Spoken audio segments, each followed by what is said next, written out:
मकर संक्रांति के बाद 22 जनवरी 2024 को रामलला अपने भव्य मंदिर में विराजमान हो जाएंगे, जबकि 2025 तक राम जन्मभूमि परिसर में और भी मंदिर बनकर तैयार हो जाएंगे। यही नहीं, नए मंदिर में पूजा पद्धति भी मौजूदा पूजा पद्धति से बिल्कुल अलग होगी। इस पूजा के लिए खास अर्चक भी होंगे और पूजा पद्धति के लिए खास पोथी तक होगी। तो चलिए आपको इस वीडियो में हम बताते हैं कि अयोध्या में बन रहे राम मंदिर में प्राण प्रतिष्ठा के बाद पूजा पद्धति में क्या कुछ बड़े बदलाव होने जा रहे हैं और राम मंदिर ट्रस्ट द्वारा नए अर्चकों का प्रशिक्षण क्या इसी बदलाव का हिस्सा है। नमस्कार, न्यूज रूम पोस्ट में आपका स्वागत है। मैं आपके साथ कुणाल। राम जन्मभूमि परिसर में मौजूद अस्थायी मंदिर में अभी तक पूजा पद्धति अयोध्या के बाकी मंदिरों की तरह पंचोपचार विधि यानी सामान्य तरीके से होती है।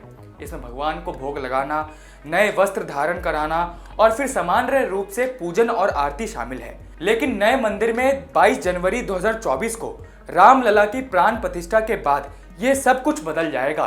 प्राण प्रतिष्ठा के बाद राम मंदिर में रामानंदीय परंपरा के अनुसार पूजा होगी। मुख्य पुजारी, सहायक पुजारी और सेवादारों के लिए रामानंदीय पूजा पद्धति से रामलला की पूजा आराधना का विधान होगा। इसमें इन सभी के वस्त्र पहनने के तरीके समेत पूजा की कई चीजें निर्धारित होगी। हनुमान चालीसा की तरह रामलला की स्तुति के लिए नई पोथी भी होगी, जिसकी रचना हो चुकी है और उसे अंतिम रूप देने का काम भी हो रहा है।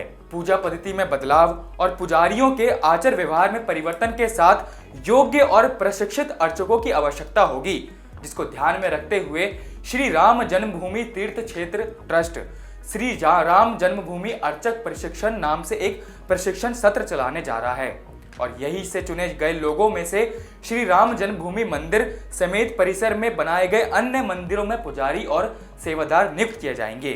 इस प्रशिक्षण के लिए 30 अक्टूबर तक आवेदन मांगे गए थे। आवेदन करने वाले अभ्यर्थियों की उम्र 20 से 30 वर्ष के बीच होनी चाहिए और इनको गुरुकुल से शिक्षा, रामानंदी दीक्षा से दीक्षित और प्रशिक्षित होना चाहिए।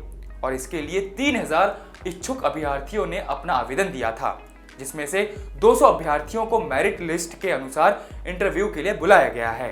इस पूरे कार्यक्रम पर श्री राम जन्मभूमि तीर्थ क्षेत्र ट्रस्ट कार्यालय के प्रभारी प्रकाश गुप्ता ने क्या कुछ कहा है, आइए सुनते हैं। प्रक्रिया ये है कि अभी तो हमारा अस्थायी मंदिर चल रहा है, तो इसमें पूजा पाठ जो है जिस तरीके से अयोध्या में होती है उस तरीके से लोग कर रहे हैं। लेकिन अब जब हमारी 22 जनवरी को प्राण प्रतिष्ठा हो जाएगी और मंदिर में भगवान विराजमान हो जाएंगे, तो उनकी जो पूजा पद्धति है वो जो रामानंदाचार्य संप्रदाय के हिसाब से जो भी व्यवस्थाएं हैं उस व्यवस्था के आधार पर पुजारियों का चयन करके और जो पुजारी योग होंगे और उसमें उनको प्रशिक्षण देकर के पारंगत किया जाएगा, वो लोग उसमें पूजा का काम करेंगे। वहीं श्री राम जन्मभूमि में पूजा के लिए एक पोथी यानी किताब की भी रचना की जा रही है। इस पर श्री राम मंदिर ट्रस्ट के कोषाध्यक्ष गोविंद देवगिरी जी ने क्या कुछ कहा है, वो भी आपको सुनाते हैं।